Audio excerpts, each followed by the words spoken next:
اللهم ارحمنا بالقرآن الكريم وانفعنا بالآيات والذكر الحكيم واجعله لنا حجة يوم الدين. اللهم انفعنا بما سرت فيه من الآيات وذكرنا بما تركت فيه من المصلات وقبل بتلاوتي عنا سيئات انك مجيب دعوته. صلوا على النبي يا ايها الذين امنوا صلوا عليه وسلموا تسليما صلى الله تعالى عليه وعلى اله واصحابه وسلم تسليما. سبحان ربك رب العزه عما يصفون وسلام في الدنيا وسلام في الاخره وسلام لنا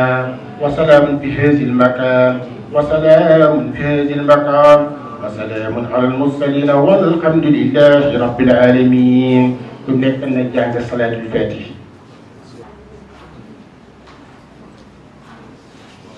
yàlla yàlla nangu lépp ci barke Yonent bi sallallahu alayhi wa sallam. di leen di remercier bi ngeen ma defee honneur jox ma la parole. maa ngi leen ci sant di leen di gërëm bu baax a baax comme ni ko président bi waxee. defe naa ne bés bi bés bu màgg la waaye bu leen ci ndokkale di leen di dalal kenn ku nekk encore une fois ci turam ak santam. bésu dimanche bésu noppalukaay mais yéen accepté ngeen bàyyi seen nelaw seen noppalu pour ñëw teew ci jotaay am solo bii. ñu ngi leen di sant di leen di gërëm di leen di ñaanal saa yu ñu wootee ndaje bu mel nii ngeen teew ci jàmm ak ànd ak dal. di wax ne encore une fois ndaje bi ndaje bu am solo la. maa ngi xool affiche avec mooy traduire ànd avec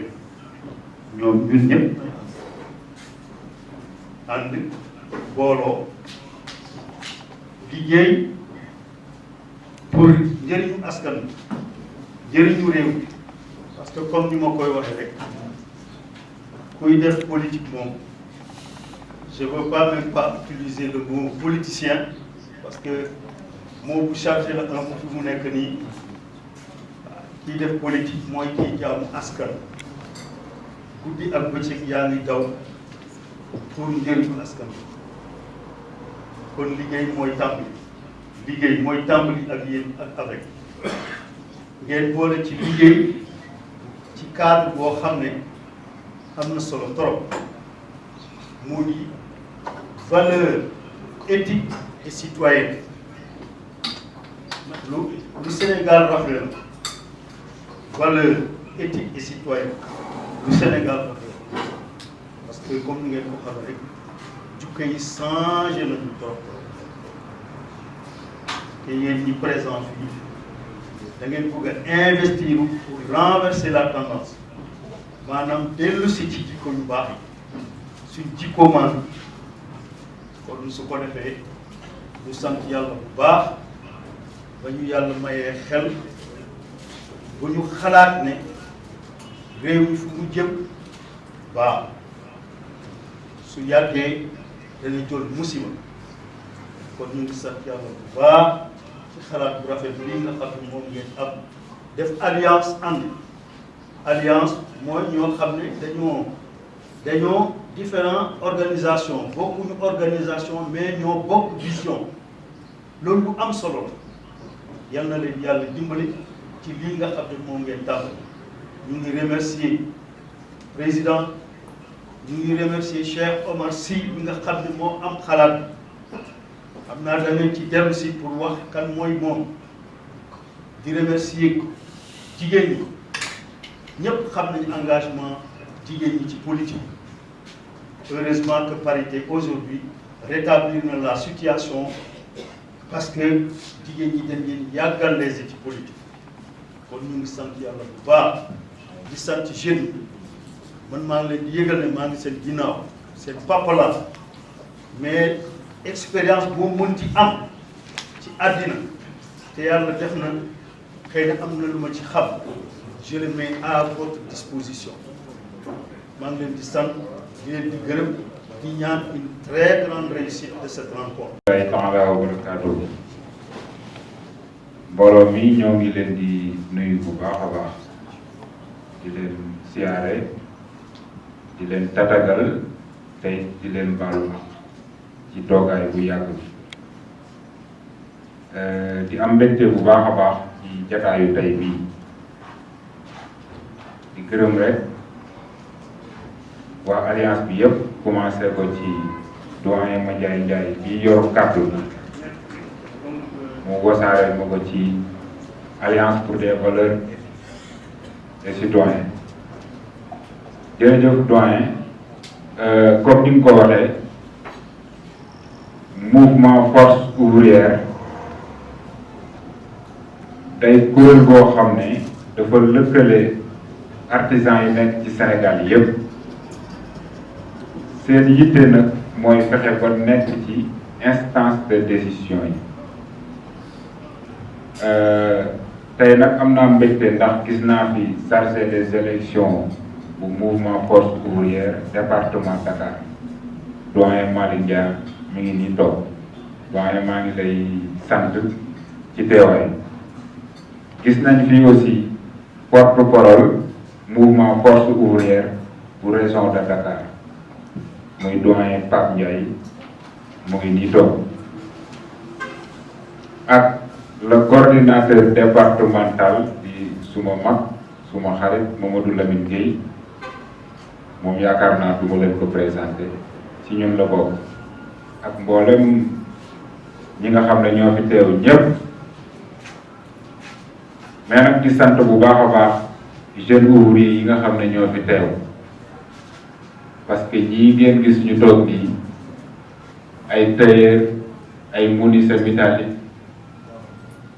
ay peintre ñoom ñoo toog na leen di mouvement force ouvrière section Golf Sud di leen wax ne nag mouvement force ouvrière lan moo tax mu porté soin ci Cheikhou Omar Sy honorable député ci laa bëgg a ñëw tuuti honorable Cheikhou Omar Sy yi nga xamante depuis 2015 doon liggéey ci langue politique bokkuñu woon parti waaye nii mu tuddee tey organisation bi loolu laa ko xamee ay valeur di nit koo xam ne nit ku neex a àndal la ci politique te politique ku ko xam-xam ne ànd daf cee jafe waaye moom ku neex a àndal la ci politique parce que man li ma gën a yitteel ci politique mooy nit koo xam ne lu mu la wax def ko te du la dig lu mu dul def donc qualité yooyu lañ ko jàppee beneen bi ci des bi coow li jógee ñu ci bari ñi ngi doon xaar force ouvrière coalisée ak nguur gi fi nekk mais pour fàttali leen ne liggéeykat yi ñoom li leen yitteel du ay tàccu ak ay fecc ak politique seet kon ñu dem ànd ak nguur gi fi nekk tey mais dañoo yor ay métier di ay liggéeykat ñu gis ne ak li fi jaar wala 1960 bi ñu amee indépendance jusqu'à nos jours liggéeykat yi ñoo ëpp ay jafe-jafe ci Sénégal te ñu bokk réew bi ñun ñëpp yam war a yam même pays de l'égalité ñu ne nag faaw ñu dugg ci langue politique benn bu ñu ciy dugg ci ñuy àndal na nekk nit ko am ay qualité loolu moo tax mouvement force ouvrière tànn le futur maire de Golf Sud di honorable Cheikhou Omar Sy ñu am ci yaakaar bu baax a baax nag di ñaan suñu borom yàlla nañu defal ndam le 23 janvier 2022 incha allah rabbi di leen wax ne daal kontaan naa vraiment ci séminaire bi ndax lii mooy wane ne kuy jox alliance pour des valeurs éthiques et citoyennes commune de Golf Sud doo ko rëy ndax li ma xam ci candidat mooy bala ngaa laaj da ngay présenter programme ne lii suñ ma joxee dëkk bi nii laa koy yore gisaguma benn candidat ci commune bu Golf Sud ci 8 candidats yi fi nekk ku fi présenter programme rawatina programme bu mel ne bii Cheikh Omar war a présenter Golf Sud pour élection yi di ñëw incha allah donc maa ngi gërëm ñëpp di wàccee foofu kàddu yi. mu ne ma dama am sax yitte parce que tey ñu ñëw kenn ku ci nekk xam nañ ne waa bi ñu tey ñu ngi ci soxla mais mu bàyyi yëpp ñëw toog monsieur Khalifa Babacar Mbaye ñu ngi lay ziar bu baax a baax ñuy nuyu waa taxaw teem yi nga xam ne ñoo fi toog ñëpp ma am di jigéen ñi ma àndal muy Aminata Sagar Diop ak Aram Top ñoom ñu ñëw bokkal ànd ngi ci yoon bi le vice coordonnateur national de taxaw teem bi tam mu ngi ci yoon bi le coordonnateur national professeur Bouba Diop dafa dem tey Ndar pour ay raisons yu mel nii tey ji dafa xëy Saint-Louis loolu moo waral teewaayam ñàkk tey ci bés bi ma leen di nuyu nag delluwaat di leen nuyu ñu toogandoo ci présidium bi te xam ne valeur rek mooy dëgg ma ne ko valeur rek mooy dëgg te valeur la ñu àndee moom la ñu àndee waxoon naa leen ne keroog ne bu fekkoonte ne woon ne amoon na fu doon demee am na fu ñu bokk parce que dañoo bokk nag CRD ñu am fu ñu war a bokk mais man naka jekk dama ko xeex may leen man au niveau local kenn du ma sàkkal bu may àndal Cheikh Omar nag yàlla def ñu ànd en 2014 ci élection législative mu diriger la majoritaire man ma diriger la proportionnelle yàlla def ma jàll ñu ànd ko xale yi nag waa xale yi bés du ñàkk li may wax ne damaa dem ba xëy sax daal di seey ci bés du ñàkk loolu moo ma dal ndaxte dañoo àndoon liggéey bu rafet nag ñu téye relation yooyu ba loolu nee naa jom naa sax man en tant que ak valeur yi nga xam ne moom laay oncoon ci sama bopp may campagne ci biir Golf Sud Cheikh Amar demee côté man ma demee côté ñuy campagne kenn ku ci nekk di campagne contre sa morom sama ngor mayu ma sama jom mayu ma parce que ni ñu àndee woon nag dafa rafet te ñu xool xëy na yàlla nattoo na ma dugg ci biir conseil municipal boobu la ma fa gis neexuma il faut que des hommes de valeur ay nit ñi nga xam ne soxlawuñu dara lu dul avancement Golf Sud ñooñu il faut ñu di leen daan te Sénégal dañu war a xam comment choisir son maire ci loolu la ñu toll ñu seet naka la ñuy def bu mën a choisir kan xam ne buñ ko jiitalee ci suñu soxla dina dox ci soxla askan c'est pas donné à n'importe qui de pour que nit ki di daw di jaamu soxla askan bi du ñëpp ko mën yàllaa ko cëral la ay nit ne ñii maa leen sàkk te dañuy jaamu seen askan ba keroog ñu may fekk si loolu dafa am ci nit am na ñoo xam ne bëgg nañ ko mais mënuñu ko bëgg nañu ci liggéeyal seen askan mais mënuñu ko yàlla na bu la ko nattoo da ngay sant yàlla nga xam ne loolu yàlla daf laa bëgg daf laa boole ci moo tax mu nattoo la loolu ngay liggéeyal askan bi yàlla yor na fay boo xam ne du ko boole kenn dama koy wax toujours au niveau des bàjjenu gox bi ma bokk nee naa leen fayu yàlla moo ëpp bu nit lii ñuy def nii ku ci nekk naan dañ koy def bénévolat pur et dur dañu sonn man koy leen fàtte fay man ko fay moom yàlla moo tax ñetti koraa bi ngeen am ku soxla ñëw ci yéen bien que tane woo leen mais képp ku soxla sa bët xonk ci yéen lay jubal si loolu fayu yàlla ëpp boobu kon boobu maa ngi gërëmaat nee naa du ma guddal torop daa ngi gërëm ñëpp di sant ñëpp di ñaan yàlla le 23 janvier incha allah au soir ñu delluwaat jël salle bu gën a ngand bii sax nekk fa di fa féetee suñu victoire incha allah yàlla mën na ko yàlla Fatou maa ngi lay dalal numéro spécial jërëjëf. li ma wax léegi rek ci maire Awa Hann mën nañu wax lu mel noonu aussi ci moom moom yàlla dafa def Aïda Diop la tudd sant bi rek moo ko xaw a yàq waaye madame Sarr mooy borom monsieur Sarr mooy borom këram moom nag dafa nekk présidente mouvement Yeesal Taxawaay bi nga xam ne nii moo bokk ci alliance bi elle est assistante sociale elle est présidente de la commission finance et mobilisation des ressources dans la fédération internationale des Sénégalais de la diaspora fédération internationale des Sénégalais de la diaspora bu ma juumul ci mois d'octobre passé def nañu seen septembre passé def nañu fii seen assemblée générale fédération boobu dafa dajale Sénégalais yi nekk bitim réew te toll nañ ci bu ma juumul 71 pays donc kooku du kuréel bu ndaw moom yàlla def na borom këram moom moo nekk président bi ginnaaw bi mu nekkoon secrétaire général mais moom soxna si may wax nii moom moo nekk président commission finance et mobilisation. dafa nekk aussi ci beneen kuréel comme trésorière bu ñuy wax Africa qui est une association en France. bokk na aussi ci beneen kuréel bu ñuy wax collectif des associations de solidarité internationale issues des migrations en France. donc moom aussi yàlla dafa def yore na mouvement am mais ni maire Awa àndee ak honorable depuis 2014 moom nag day doog a tàmbali ànd ak honorable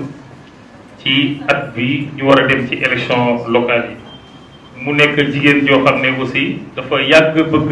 mbirum développement yàgg am ay projet yoo xam ne bëgg na ko indi fii mais projet bu mu yëkkati bu mu mëbët bëgg ko indi yàlla def ñi nga xam ne ñoo fi nekk galgal ko indil ko ay gàllankoor. donc tey lëkkaloo boobu mu am ak honorable li ñuy ñaan yàlla may ñu ndam bu ko defee projet yi nga xam ne am nañ ko bitim réew mu mën koo indi fii ànd ci ak honorable pour loolu ñu mën ko réussir. donc moom laa bëggoon jox kàddu gi moom it mu féddali ànd bi mu ànd ak honorable mu wax ñu mën a xam aussi kuréel gi mu jiite naka la kuréel gi tëddee. soxna Aïda Diop donc ñu jox kàddu gi. salaamaaleykum mbooloo bi maa ngi nuyu suñu papa yi fi toog tey waaw te xam ne waxtu bi comme ni nga ko waxee rek dimanche bi wax dëgg yàlla ñoom ñëpp dañoo war a noppalu ndax jour de repos la ñu leen di gërëm di leen sant si seen teewaay am na solo di nuyu ndaw ñi di nuyu jigéen ñi. heure bii tey waroon na leen fekk ci waañ ba ngeen bàyyi seen yitte ñëw toog fii ñu ngi leen ci sant di leen gërëm comme ni mu ko waxee rek man Aïda Diop laa tudd di présidente mouvement Yeesal Taxawaay national donc nekk tamit comme ni ko Grand Mandiaye waxee defe naa présentation nekk ci association bu ñuy tuddee la FSD muy fédération internationale des Sénégalais de la diaspora nga xam ni doomi Sénégal yi nekk diaspora ñuy représenté 71 pays yoo xam ne ñu ngi ci diaspora bi ay sénégalais lañu dajaloo ci association boobu wax dëgg yàlla di dox tamit lépp loo xam ne suñu intérêt bu réew la waaw ak jafe-jafe yi nga xam ne dañ koy jànkonteel foofu ci association ñuy fexe ku nekk dëkk ba nga nekk ñuy xeex pour ca dëkkuwaay ba fa na nga fa nekkee nga am ca taxawaay bu baax waaye tamit nekkee fa loo xam ni tam après di nga mën a contribuer sa réew ba nga bàyyi waaw ñu lëkkaloo nekk mu nekk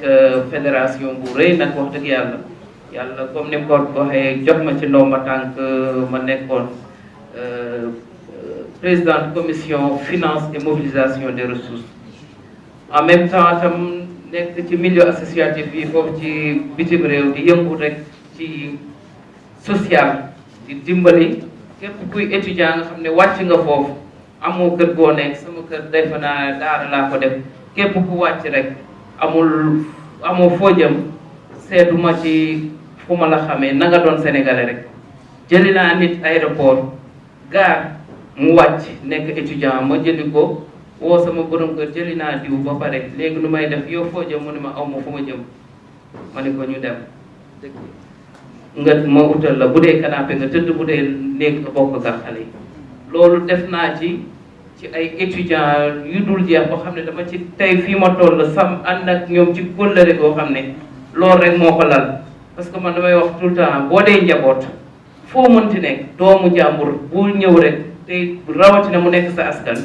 bul seet fu mu jóge fu mu bokkee na doon doomu sénégalais te nekk ci difficulté parce que ñun xam nañ foofu dëkkuñu fa te day metti trop ñun des fois xale yi bu ñuy jógee fii di dem du ñu xool li ñuy fekki dem bi rek la ñuy gis dañuy dem ba yegg nag yenn jafe-jafe yi defe naa boo juree doom gis nit nekk ci doo ko seetaan ci taxawaay boobu la ñu nekk di dimbali doomu aadama yi rawatina doomu Sénégal des fois nag dañ ci tase ak ñoo xam ne sax bokkoo ak ñoom du ñu Sénégalais mais da nga leen di jàppale parce que doomu aadama lañ ñi ci sant yàlla lool te nag ci social boobu ci lay dund foofu nekk fii tamit ba fi ay njaboot bàyyi fi ndey bàyyi fi baay lu mu sori sori li ñuy naan picc ngi ci kaw waaye xel baa ngi ci suuf lépp lu xew ci golf rek daf maa yitteel lépp lu xew fii daf ma ñor ba nga xam ne bu ñu tollee nag ci tolluwaay ñu gis ne golf ni mu mel boobu ba léegi nag jaadu na bu ñu gisee benn expérience boo xam ne xaw nañ ko am ci biti ak teg suñu bët yu bari yoo xam ne mën nañ koo delloo si fii dañuy ne ñun nag dafa jot ñu jug sol suñu daal jéem a defaral suñu bopp ci tànk yooyu laa nekkoon wax dëgg yàlla parce que ku ne xam na ni man dama jugoon man kese pour dem local bi malgré may jigéen di ndaw di doog a dugg ci yoon bi nag ma ne damay dem yàlla def na ci yoon bi comme ma tase Cheikh Oumar Sy honorable comme ni ko soxna Awa An waxee ñoom depuis plus de 10 ans ñu ngi ànd man nag yàlla dafa def ci local bii la ñu ànde voilà ànd bi nag lu ko sabab mooy nekk ci yoon mu nekk ci yoon te ñu bokk gis-gis bokk bëgg-bëgg wax dëgg yàlla te tamit li ma koy waxee chaque jour damay doog nekk ndaw di door di dugg ci lii bu ma gisee koo xam ne moo ma ci ëpp expérience gën ma xam yoon bi donc bu ñu waxtaanee ba juba defe naa topp ci ginnaaw wala ànd liggéey loolu bu nekkee intérêt yi golf rek ñu tax a jóg loolu warul nekk problème defe naa mooy li tax waa MFO ànd ak honorable moo tax li tax ñoom maire Awa ànd ak moom ak doyen Mbengue mi te toog sama wet defe naa ñun ñëpp pas-pas bu la ñu am engagement boobu la ñu am parce que gis nañ ci Cheikh Oumar loo xam ne yaakaar nañ ne ëllëg ak si biir bu ko yàlla defee ni maire te ñaan nañ ko yàlla vraiment ñun ñëpp ku ci nekk mëbëb bi nga amoon wala sabab bi nga amoon mu tax la jóg ba ngay dox vraiment dinañ ko mottali yàlla mën na ko nag sant yàlla boobu ak léegi nag ñu ngi ànd ak ndaw yi Cheikh Oumar yi vraiment comme ni ko grand Bañaay waxee ñu nekk benn famille doo gis kenn ba xamee ni kii moo bokk fii wala kii moo bokk fee parce que nag ku ci ne da nga am foo jógee ñu ànd bi àndu intérêt wala àndu bokk gis-gis ci golf rek moo ñu tax a ànd parce que ñun ñëpp ñoo bokk li ñuy wut donc lu kenn mën mbooloo ko dàq donc suñu dajalee suñu mbooloo ànd dinañu yegg fu ñu bëgg a jëm yal nañu yàlla may ñu yeggalee suñu sago ba le soir du 23 ñu mën a comme ni nga jël salle bu gën a mag bi di fêter suñu victoire incha allah rabi parce que nag il est temps qu'on change golf wala il est temps que golf wanewaat beneen xar kanam te yaakaar nañ ko ci ndaw yi te yaakaar nañ ko ci jigéen ñi yaakaar ko ci Seydina Oumar bi nga xam ne moom la ñu àndal waaw ñuy bañ a monopoliser parole bi du yàgg di ñaanal ñëpp jàmm merci beaucoup. merci soxna. asalaamaaleykum wa rahmatulahi taala wa barakatuh. mbooloo doo leen di nuyu di leen ziyaara yéen balu àq te yéen balu àq di jëlee si nuyoo bi suñuy kilifa te imam yi fi teew di jëlee rek quartier yi yu notable yi ak kilifa yi fi nekk yëpp góor jigéen mag ndaw di si taftal li nga xam ne yàlla boole si wàllu liggéey bi di waa coalition bi yëpp bu su nekk danga leen nuyu la wàcce sa wàccuwaay di nag jéggalu tardement bi dama jógee ba Kër Massa te xam ngeen jamono yi comme ni ko gars yi faral di def rek su waxtu yu jógee saa ci yëpp a jóg di ko yëpp ko gas kenn am foo jaar waaye nag alhamdulilah rabbil alamin waaw ñu nag suñu teew te waaye bi su jàkk la da nga xëcc si sama laaj mu ngi koy waxee waaye léegi laa nii léegi alsaan ma nekk nangu naa cër bi parce que ma ko cëralee waaye fii nga toog sa place dinaa ko nangu waaye dama lay ubbi rek kon da ngay dosaat ñu fugaat fii egg la si yéete bu tax ma def ko mooy ñun Cheikh Oumar yàlla fu ñu boole moom te fu ñu boole moom kilifa la kilifa bu mag bu ñëpp xam bu ñëpp ràññee muy Seydi Mouhamadou Mansour Sy Djamil. Seydi Mouhamadou Mansour Sy Djamil amul kenn ku ëppale si saal bi ñëpp ko xam si taxawaayam si duggoom ak bëgg réew mi moom moo ñu jël booloon ak Cheikh Omar pour liggéey ak moom pendant 10 ans ñuy ànd ànd bi nag ànd la góor ak nawle nu ànd ak Cheikh Omar nu fonk ko lool ngir tax mu nekk ku dëgg ku am pas-pas ku xam fu mu teg tànkam ku def lépp loo xam lu mu yéene def loolu lay wax di def lu mu mën a def di wax loo xam ne yaakaar na bu toogee dina ko wéyal te loolu moo si am solo su fekkoon lu gis leneen loo xam ni dafa wóotu ak loolu kon du ànd ak moom parce que ñu toll foo xam ni dootul ànd ak kenn ngir intérêt wala bëgg la neex ñu ni ànd yow si dëkk rek te nit ki boo ànd ak moom pendant 10 ans te dara ñaawul kon dugg am na kon nga koy ñaanal yàlla lii nga xam moom lay ñëwtu yàlla na ko yàlla motti te am nañ si yaakaar lool te incha allah suñu yàlla dimbalee ba lii muy yóotu yot am ko si ñuy xam ki Cheikh Omar te liggéey bi sax dafa feeñ dèjà te dara xew képp ku koy suivre rek képp koy suivre mooy Cheikh Omar di ko suivre si média yi ak waxtaan yi ak milieu yi muy nekk di ko doxal su fekkee amul nga jàngat nga xam ne kii am na cër si réew mi ki def boo toog ak le président de la République di jaayam toog moom mu toog di jaayam ki ëmpalewul diggante ak président de la République Cheikh Omar toog di jaay toog président de la République day toog Macky Sall mun na ko sa jabar bi dafa dëgër bopp boo naa ko ba tay mu bañ ni yaay mu ngi toog di jaay di ko waa Cheikh doo après président mu ko baax dégg daal kilifa la mënu ko wekk waaye bu mu toggee di jaay mu ne ko ni jaay man daal doo sama sogal nga bàyyi fi ma nekk nii ma nekk fa parce que xam naa lii laa gëm lii laa bëgg kooku nitu pas-pas la nitu principe la su fekkoon intérêt boo ko tax a jóg wala bëgg teraanga aduna kon nag yàgg parce que porte yëpp béykat pour moom waaye mu ngi taxaw moom taxaw rek gëm lu mu gëm du ma sore parce que su ma sore damay pousse boo xam ne waruma ko pousse te sama collaborateur sama xarit jox naa ko kàddu gi ba pare di leen sant bu baax di leen gërëm bu baax a baax ñun bokk na si loo xam ne si dafa mos si tamit daf ko wax loo xam ne waajuram bu góor la ko wax avant mu génn àdduna daf ndi ko Mansour mu ne ko naan mu ko bàyyi xel xale yi fi Amadou Mansour mu ne ko bàyyi xel xale yi fi Amadou Mansour mu ne ko naa papa mu ko bàyyi xel xale yi loolu mooy kàddu bu mujjee wax ak moom moo tax si Mansour yëpp activité yëpp mooy xale yi te ñu la moom mooy affaire yow boo même ñi nga xam ne ay kilifa suñu ñëwee kër ga war a ziar bu xale yi ñëwee dañuy gis ni xale yi gën a am yitte ko suñu mag ñi kon nag bàyyi na xel xale yi loolu nag moo nekk suñu tàgg moo tax xale yi ñu ànd ak ñoom lu ñu àndal da leen jiital topp seen gannaaw parce que xam nañu xale yu am yaranoonu xale yu am pas-pasoon xale yu set loxoonu xale yu xamaguñu teg seen tànk la moo tax ñun amuñu benn xel ñaar si ñoom daanaka xam ñu xam barawul de parce que ñun loolu ñun ñëpp ñu jiital da leen a encadré rek kon nag bu ko defee maa ngi leen di sant bu baax di leen gërëm bu baax a baax di jéggalu di ziar ñëpp dawaat bu baax bu koy war a tër kaay jël kàddu gi nga ko def peut-être di ngeen di néew lu tax Alassane Diop bàyyi président mu toog waaye dafa fekk rek ñun fi ñu bokk maanaam muy waa Bëstu Ñakk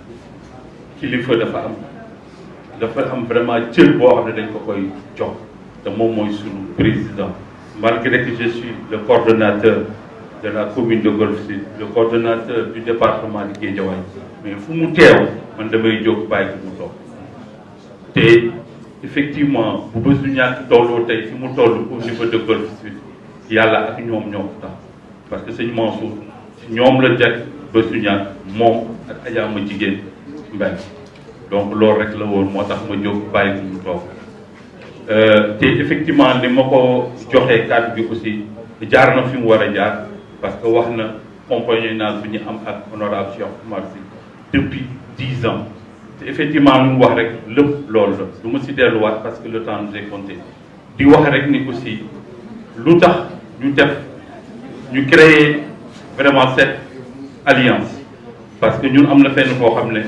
fa la ñu nekkoon muy waa Yewwi Askan Wi mais bi ñu demee ba gis ni xaj ñu gis ñu fa sunu bopp dañoo génn créer sunu alliance c'est-à-dire que ba pare di ko assumer nag ñun waa Bës Bu Ñor te man processus bi yëpp man ak moom Cheikh Omar ñoo ko doon commencé du yëkkati loo xam ne yëguma ko du wax loo xam ne yëguma ko si vraiment coalition bi yëpp bi ñuy commencé ak Mandiaye man ak Mandiaye ñoo doon coordonné ba lii sotti te vraiment yaakaar tasu si muy aussi taxaw teemu moom ñun la bokk presque wax na ko rek presque depuis 2014 ba léegi ñu ngi ànd góor ak nawle man ak moom ñoo nekk au niveau de la mairie de Golf Sud comme ay conseillers te effectivement ni mu ko waxee noonu la gis ñu suñu bopp man de maa nekkoon le vice-président de la commission santé mais bi ma gisee ni man lu ma liggéey ñu jël ko politiquer ko damaa toog suñu kër c'est vrai que nag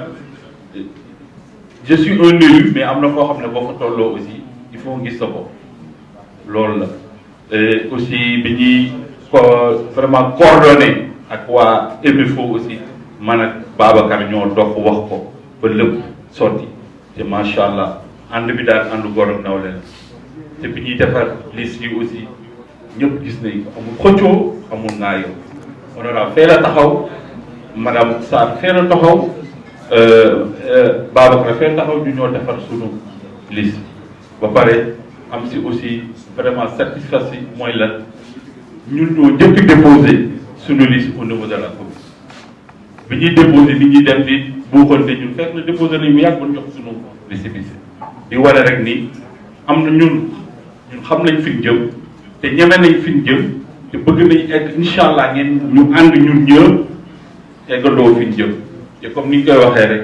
ñun amul honorable gis nga honorable néew mais le travail continue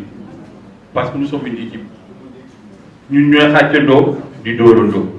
donc loolu laa moom lu ma si sànni du ma guddal parce que le temps nous est compté président Mandiaye voilà la parole est à vous. Voilà merci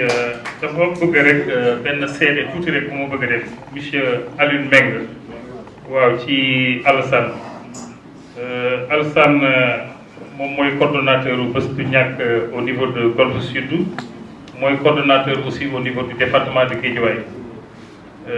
mi ngi bokk ci daïra national Bës Du Ñakk conseiller ci directoire national Bës Du Ñakk moom donc comme ni mu ko waxee conseiller municipal la mais sur le plan professionnel c'est un cadre en assurance bon xam nga li mu def léegi jàngat la parce que cër am na ko mais dafa teggi cër boobu gis président jox ko cër bi man nag seede bi may def ci moom parce que bi ma xamanteeg honorable bala may xam entourage honorable moom la ma honorable njëkk présenté bon te bi ma ko gisee ba léegi man dalam macha allah tekkaaram loolu moom moo lay impressionné ci moom waaw foo ko fekk bu ñu amee jataay du yàqamti wax day ànd ak dal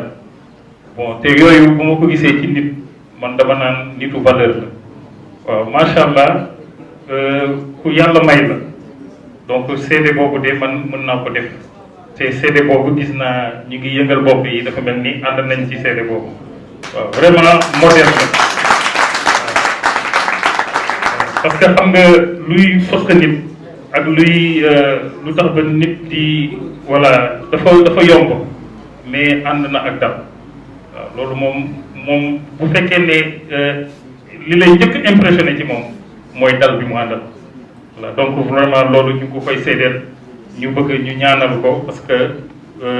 cër bi mu am ci mairie bi dégg ngeen li mu wax bi mu demee ba gis ne lii am foofu gisu ci boppam dafa téye toog jàpp ñàmburam donc Babacar Alassane Gueye ñu ngi lay ñaanal di wax ne exemple yi nga joxe nii loolu ndaw ñi nekk ci alliance bi dañ ci war a tirer exemple. ndax programme bi pour développer ko du lu yomb la du lu yomb te ni ma ko gisee nii dana metti waaye incha allah rabbi bu ci ñëpp jàppee rek dana yomb yàlla nañu ko yàlla defal ndax li nekk fii yëpp de buñ ko defee yàlla may na de ñi nekk ci staff bi yëpp de am nañ foo xamante ne am nañ ay jaar-jaar te am na jaar-jaar yooyu tamit ay bët yu ubbi na seen i bët te wan nañu aussi tamit ak nekkin donc defar gox bi jafewul buñ ko tegee ci dëggu rek ak xam-xam bi ñu yàlla jox ca fa ñu nekkoon ñun ñëpp rek ñu jël ko fa indi ko fii incha allah rabbi Golf Sud dina nekk numéro 1 ci commune yu Sénégal macha allah ci domaine yëpp nag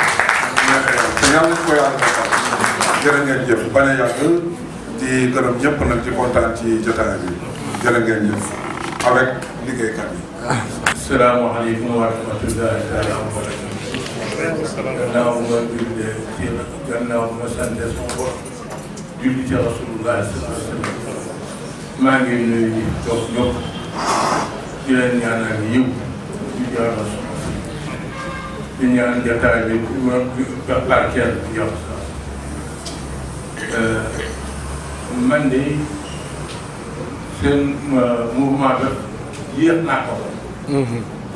maa ngi ko am ci sama benn dëkkaale bu bokk ak man sama quartier ci sama rakk. di Idrissa Sall. ba ma dégg woo xamal ma mouvement bi ne ma ku ñuy wax Cheikh Oumar Sy ancien député daf ma bëggoon rencontré loo ci xam ma waxee ma ne que man délégué de quartier laa dëkk ci quartier dëkk ci commune bi xam nga sama quartier mais commune bi comme mi ngi soxlaa commune bi danaa koy yaatal ci fan yii doomu yónnee ma dooma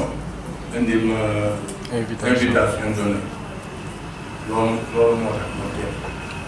ma doon ancien enseignant moo tax ma teel a ñëw enseignant da ngay ponctuel respecté heure ponctuel loolu moo tax ma teel a ñëw bi ma ñëwee itam ñu jox ma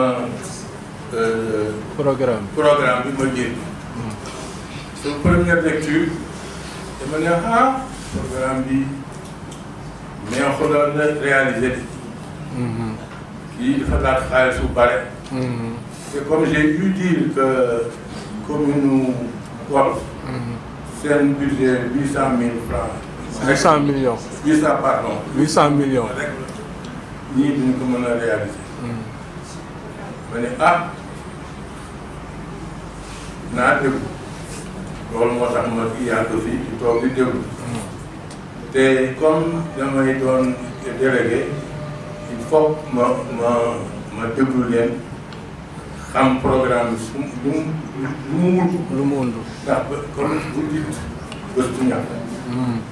wallaay bés bi ma toogee déglu sama jarbaat ak it ni ngeen présenté Cheikh Oumar Sy mu doon koo xam ni am na ay tentacule programme bi neex na réalité dana neex a réalité ndax kii mën na am ay partenariat dana ko yomb tey sama jarbaat nee na incha allah rabbi 800 millions yi dañ ko bëgg yóbbu ci 1 milliard 300 xaw ma 400. 600. voilà xëy na donc danañ ko mën a réaliser may bëgg ci loolu te kii mu ngi wax léegi wax na ni c'est la première fois depuis.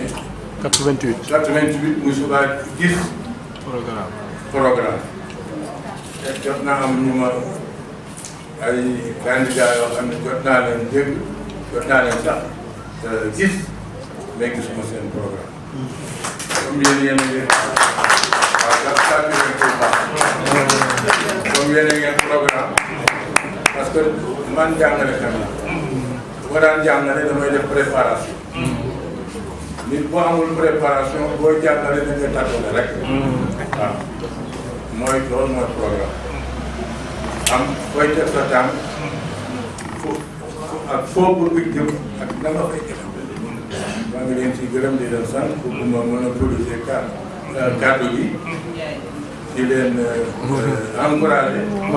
di ñaan yàlla sama borom bi mu jox leen commune bi. amiin incha allah yéen jig commune bi. incha allah commune bi tam jig leen. amiin incha allah alhamdulilah. amiin jërëjëf. waaw yàlla def na Ndeye Yakhou Gueye moo ñu indil invitation bi. bon ñu jël ko jàng ko jàngalu ko mais liñ fi gis daal njëriñ kese lañ fi gis léegi nag li ñu ñaan yàlla mooy yàlla may leen kàttanu mottali. amiin. parce que bëgg ngeen jëfee mais yàlla mooy yeggale. amiin. bon xam nga loo ci gis moom dox la ak xalaat ak wax mais lépp luy jëriñ boo ko déggee rek da ngay xam ne lii lu jëm kanam la. ñi bëgg a dégg dinañ dégg ñi bëggul dégg ngeen pare pour ñu déglu leen. parce que loolu c'est très important parce que léegi comme li paa bi wax léegi jamono léegi dimbali nit yomb na mais jafe na parce que ku nekk ni ngay déggee ak ni ngay gisee mais man ni ma gisee yéen seen programme par exemple bu ngeen paree pour doxal ko képp ku leen déglu dana pare pour jàppale ci li ngeen nekk te loolu tamit day doon loo xam ne luy juru njariñ la léegi nag li ci nekk mooy yéen mu ngi des ci yéen ci li ngeen pare pour jëfee. parce que tamit bëri na koo xam ne day ñëw pour wax ne damay def mais bu affaire bi ñëwee si loxoom rek leneen day ñëw léegi nag nit ki par exemple pour nga xam ko il faut affaire bi ñëw si loxoom comme ça ñu xam moom mooy kan. parce que dafa am loo xam ne dafa am ci quartier yi mooy lan xale yi par exemple dañuy toog 6 heures du matin ba 18 heures ñu dugg seen kër yi du ñu def dara.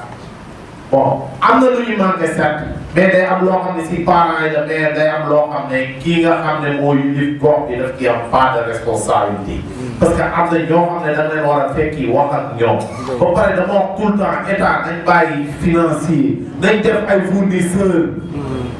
parce que nit ki boo ko joxee xaalis te fekk amul formation da koy noncé. léegi nag bés bu yàlla defee comme yéen liggéeykat yi ngeen àndal ni ngeen di def moom mooy. li nga xam ne mooy yokkal liggéey bi mooy kii luwe mu am benn aide sociale boo xam ne si toutefois que bu liggéey bi doxul ngeen man am lu ngeen koy jàppale. parce que loolu tam dañ ko war a toog. patente bi nga xam ne moom la ñuy fay annuellement dañu la ne ñëw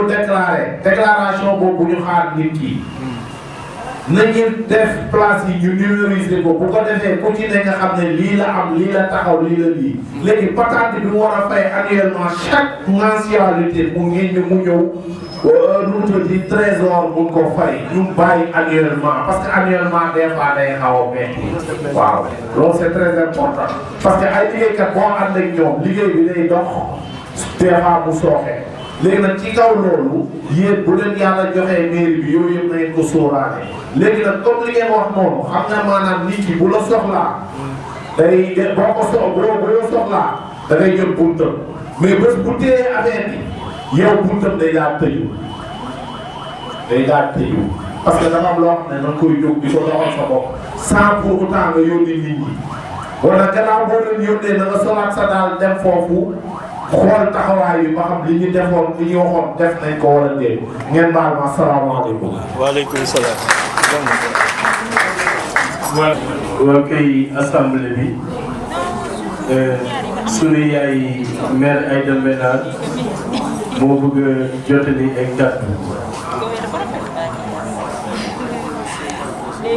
nee na gannaaw musloo ci seytaane nee na sant sunu borom bu baax a baax. nee na yeesalaat suñu julli ci sangu-sang yi Seydina Muhammad sallallahu alayhi wa sallam. nee na téyewaat suñu diina suñu sharia alquranul karim. nee na di nuyu ñi fi ne ñëpp nag góor jigéen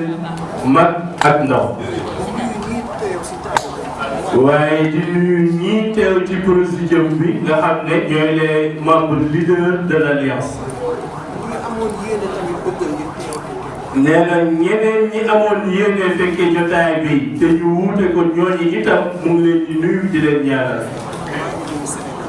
nee na yemul foofu waaye Sénégal gépp àdduna gépp mu ngi leen di nuyu. nee na li nga xam ni tàmbali nañ ko ak Cheikh Oumar Sy dafa yàgg du tey. nee na 2014 la ba tey. nee na président Aliou Mbengue bu Gëstu Ñakk wax na ko. nee na li taxoon ñu commencé ak fanu jaar. nee na tànku Diallo Mbengue bu Gëstu Ñakk wax na ko. nee na sunu yaay Adja ba jigéen Mbengue di ñëwi xale moom it mu ngi koy nuyu.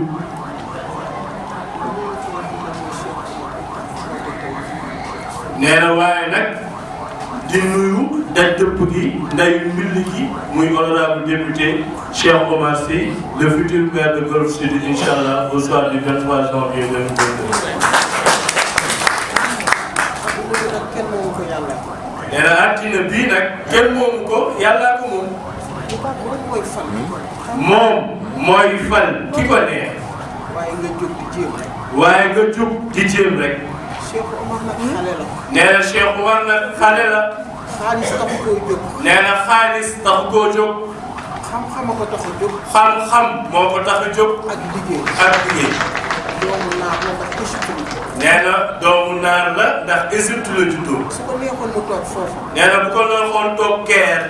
bu ko neexoon tam bi mu ñëwee mu ne damay toog Amérique. nee na bu ko neexoon nag bi mu ñëwee mu ne États-Unis fa laay des. waaye déedéet dafa ñibbi si fii si Sénégal si dëkk maamam ak maamam. nee na waaye déedéet dafa ni kat fi nga xamante ni samay maam ak samay maamaat fa lañ cosaanoo fekk fa baax baax fekk leen fa damay dem manit ji fa mbaax. pour liggéey. nee na pour liggéey.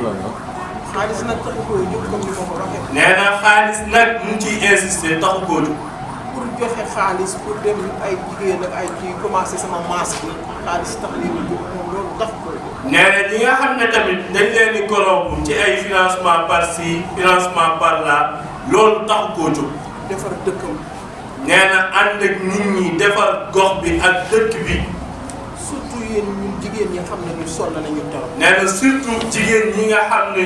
jafe-jafe yi ñuy dund ak coono bi ñuy jànkoonteel bis bu ne. tiitul ma góor ñi doom dafa am ndey ak baay. nee na tiitul góor ñi waaye doom dafa am ndey ak baay. waaye li gën a métti rek doom bu sonnee ba sonn rek. waaye doom bu sonnee ba sonn rek. si yaay lay jëkkee. ci yaay lay jëkkee. xanaa yaay ji mooy wax ak baay bi. xanaa yaay ji nag mooy wax ak baay bi. seet ban pexe la ñuy def. ñuy xool pexe bu ñuy def.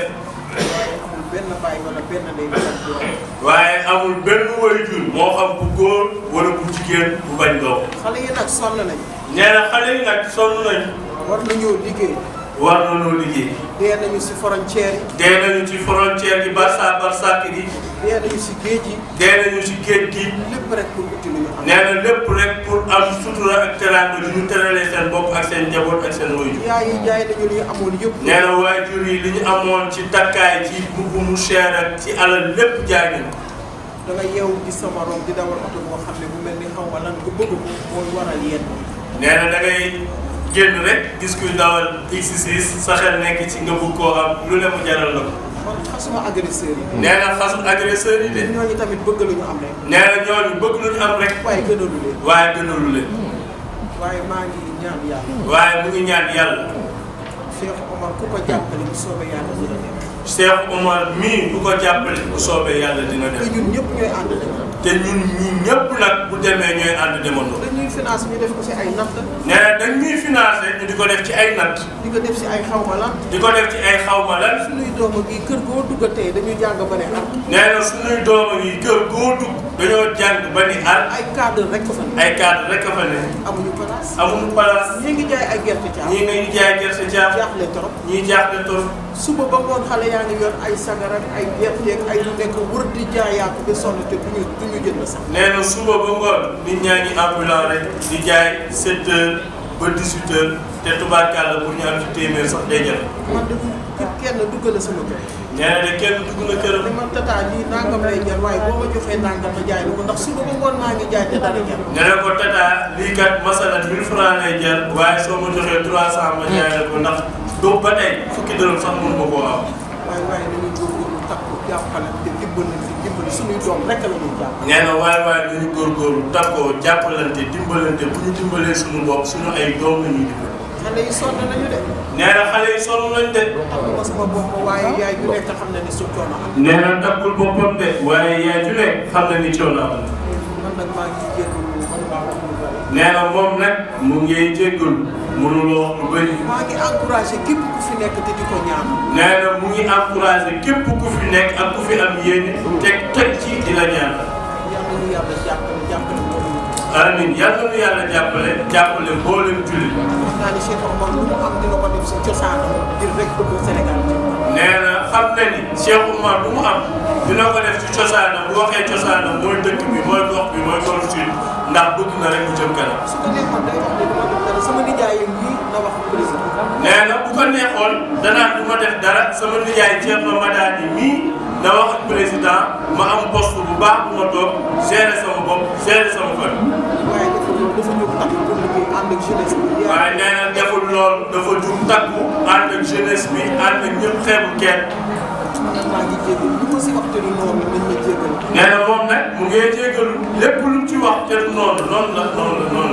ngi ciy jégalu. luy noonu nga xam ne yàlla ko xelal. nee na luy noonu itam ñu xam ni yàlla ko xelal waaye moom itam yéen bu seet rek la ci am. nee na yàlla na ko teewee ay déwén yu bëree bëri te liy ñëw yàlla na dàq lii ñu wees. salli ala sayyidina Muhammad wa sallim. jërëjëf. suñu papa Abiboulaye Sy moo leen di nuyu. di délégué de quartier bu Parcelles Assainies unité 6. nee na moom nag ñëw na fi tey.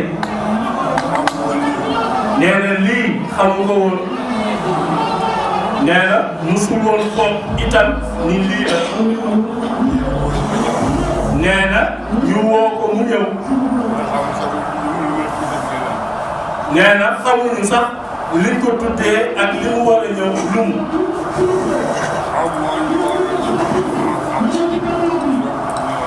nee na xamul woon ñi war a ñëw ak ñi ñëw bokkul. waaye moom mii kat tey la ñëw. nee na ba mu ñëwee itam alhamdulilah fekk na leen.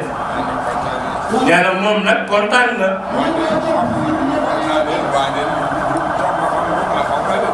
nee na mais wax na leen lu tax moom xamu ko xamul la coalition avec liggéeykat yi. nee na nit ñi woo ko rek.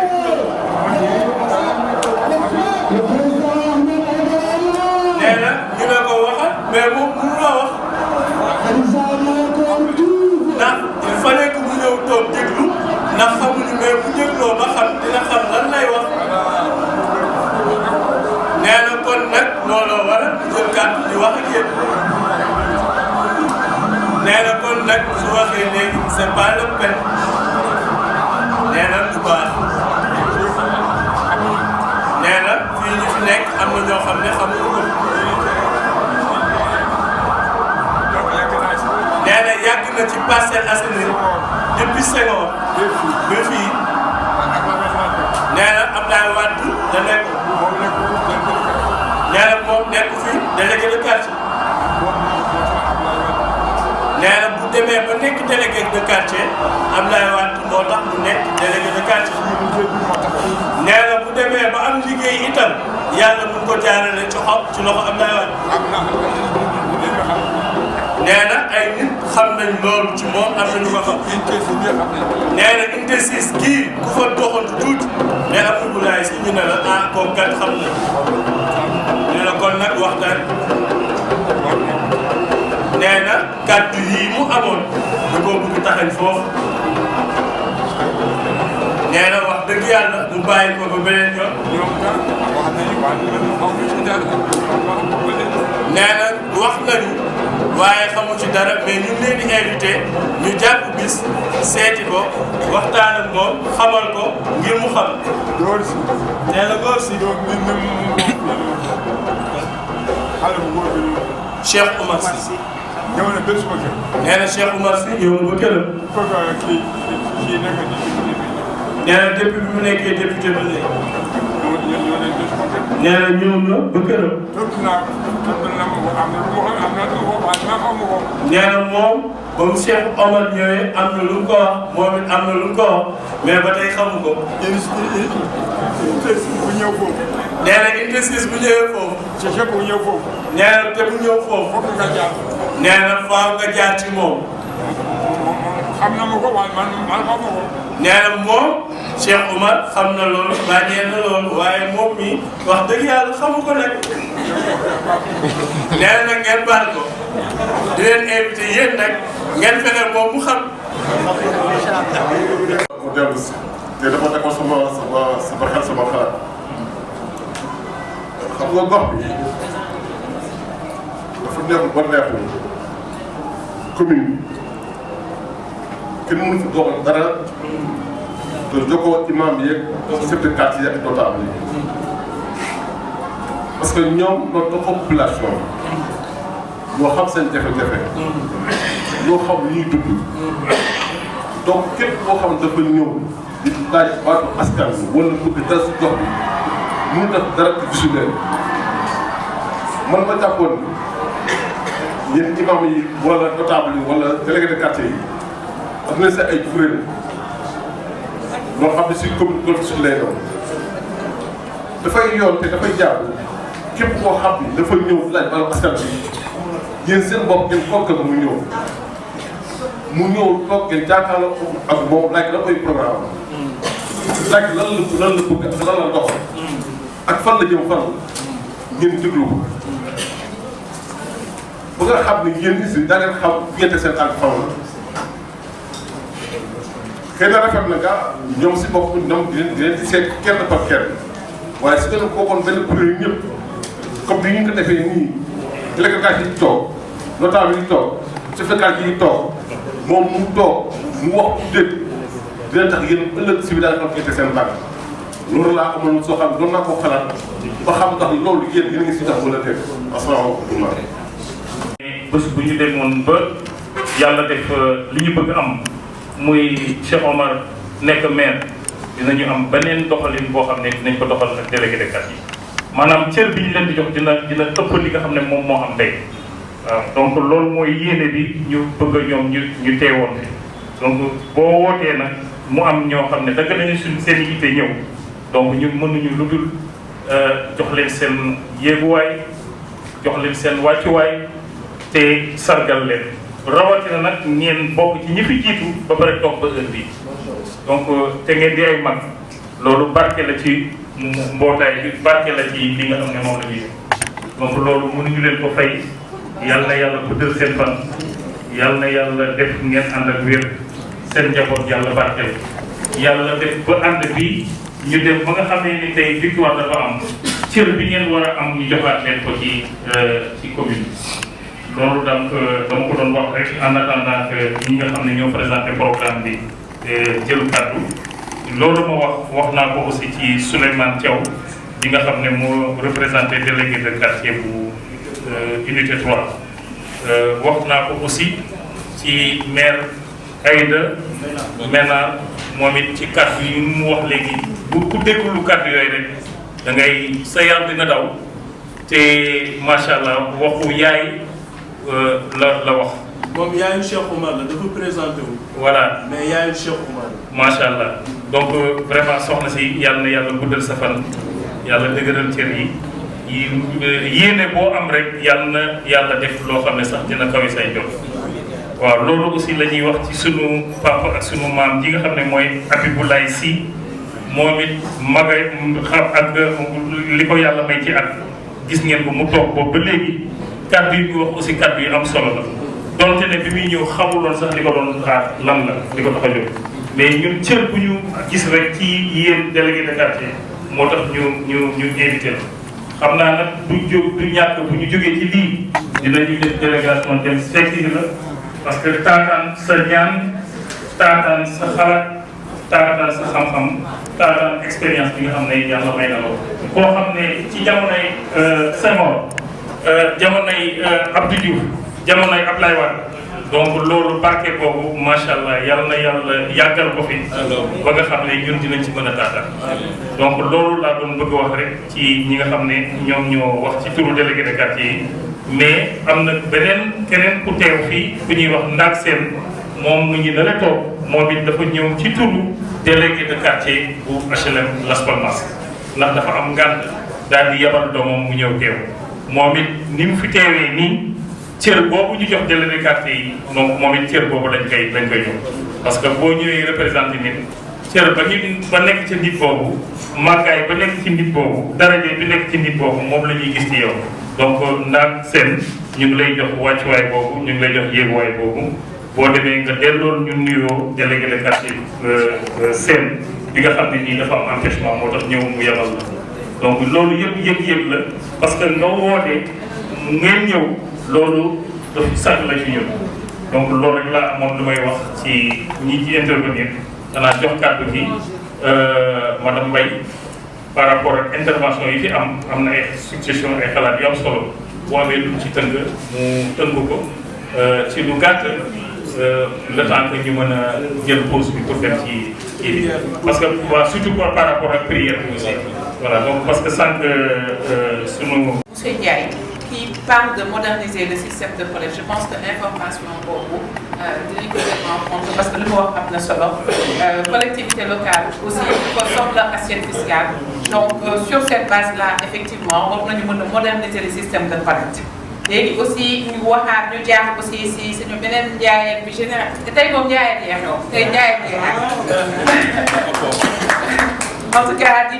jaayaat yi wax nañu pertinence du programme bi aussi mais wax nañu dafa ambition maintenant ambition boobu c'est vrai que nous on l'a mesuré moo tax on a dit toujours est-il que ñun ñëpp ñooy ànd defandoo lu ñu war a defandoo ñu tënkandoo ko sur le comme plan d'action annuel budgétisé di rafetlu aussi le fait que mu wax ne dañoo daf ñuy encadrer parce que effectivement une stratégie dañ koy peaufiner au mieux dañ koy xool dañ koy saytu dañ ko laa ñu koy wax c'est sur la base de étude de faisabilité sur beaucoup d'aspects ñuy jël en compte que moom expérience am dina ko partager ak ñoom